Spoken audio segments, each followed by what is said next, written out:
Q and I are out for an evening scout, and just came across a bunch of geese that were loafing on a little piece of water that was surrounded by timber.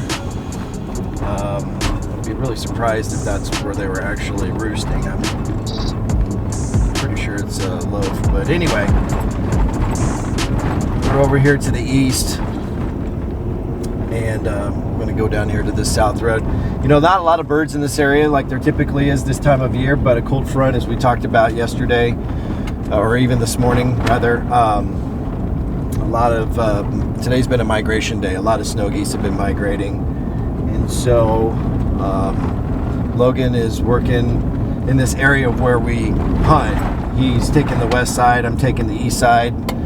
Champ and Chaz went north. I'm guessing there's a pretty good chance that we're going to hunt snow geese tomorrow, based on the migration that we've seen. But it's not a slam dunk, and I haven't heard from them, so I'm trying to find something to lock down for tomorrow.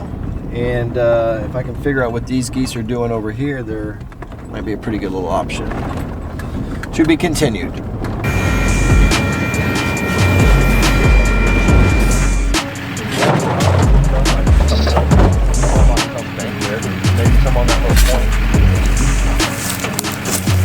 Because they're probably going to want to be on that side.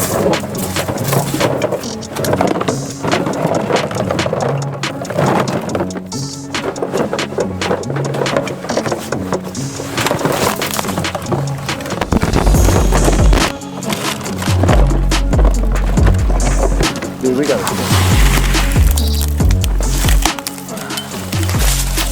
All right, here we are. It's day 3, our third morning hunt here in Kansas over Thanksgiving weekend, and welcome back to the Heartland Waterfowl YouTube channel. I hope that you all are enjoying what you're getting as we bring you semi-live content throughout the entire season. So whenever we go on these trips and we go on do these hunts, we're turning around a production for you within 24 hours of it happening. Kind of gives you an update of what's going on with the migration, and the update is, as we speak here at the end of November, that the migration is a little behind, but a cold front has moved through. Yesterday was a migration day, and so there have been some new birds that have moved into the area. That's good news. The bad news is typically when the birds show up, they're trying to figure out their surroundings and what they're going to do, so they act a little nimbly bimbly, as we like to say here at Heartland Waterfowl. Q and I were out scouting last night when we found this pond that is completely surrounded by timber, which the fun part about that is once they drop in and they commit, it's going to be tough for them to get out. There's not a lot of birds in this water. At the very most, I would say 200, but it's probably just a little bit south of that. So they were comfortable in here. They didn't go very far to feed. There were some that went a little bit further, but we got a few extra guys with, actually one extra guy with us today. Mr. Dustin Patterson has come out to join us, as he typically does every Thanksgiving weekend. So we got about 6 shooters, and we're getting the hide put together, throwing out a few decoys. It's one of those typical Kansas cattle ponds, as we like to call Sloppy Joe. You step in and it goes up to your knees, so retrieving decoys this morning is going to be a challenge. Anyway, long interview, let's go to hunt.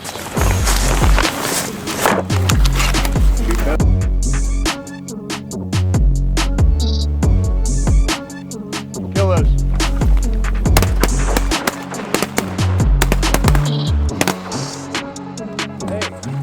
Good shooting, guys. Watch that duck. All right, we're wrapping up our third morning hunt here in Kansas, and didn't go quite as well as it did the last 2 mornings. When we scouted this last night, there were about 200 birds using this water. They came out and fed, but then they left that feed and they went somewhere else, likely going to go to another feed to feed all day, because if you can't tell, it's starting to snow. We're in a winter storm advisory and expected to get 3 to 6 inches of snow. So we decided to count our losses. We're going to get this all picked up and immediately go to scout, because they will likely be feeding all day with this snow coming in. Hopefully we can find that field that they're feeding in and get permission to hunt that in our final day, or in our final hunt here in Kansas tomorrow. Yeah, like next to it. I want to go to that pivot. Does that other pivot mess with you though? Like, does the pivot angle mess with you? Snow's in there too. It's about 4 o'clock Saturday afternoon. We got one more hunt tomorrow morning before we head back home to Missouri, and we got 6 to 8 inches of snow on the way, 2 to 3 inches on the ground right now. west wind tomorrow, and these birds have started concentrating up with this snow a lot better. We got a cornfield here with 400 to 500 geese and a couple thousand ducks. So watching these birds, trying to figure out where we're gonna hide, if we're gonna hunt out of the panel blinds or if we're gonna go lay out in the middle of this cornfield. So trying to figure that out. Birds are gonna probably hold tight first thing in the morning, so we'll have plenty of time to figure out what we're doing, and hopefully we can end this trip on a good note.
Well, this didn't turn out like we had hoped or what the potential was, but man, I think with the shift in the weather, I mean, we obviously had a lot of lines out here that we were trying to get in the snow. It's not like they were really flaring on us. They just, kind of like Justin said, they just didn't like it. So, but hey, still a great Thanksgiving here in 2023, Kansas. First 2 days were great. That second day especially at Old Reliable was one we'll never forget. But we appreciate it, Kansas. Thank you once again for giving us some good memories over Thanksgiving weekend. Look forward to coming back next year. Oh, and thank you to Champ and Allison, especially Allison, for putting up with our crap, and her husband. We want to thank Allison for putting up with her husband and us, because we appreciate the hospitality and the accommodations. So that's a wrap for Thanksgiving in Kansas 2023.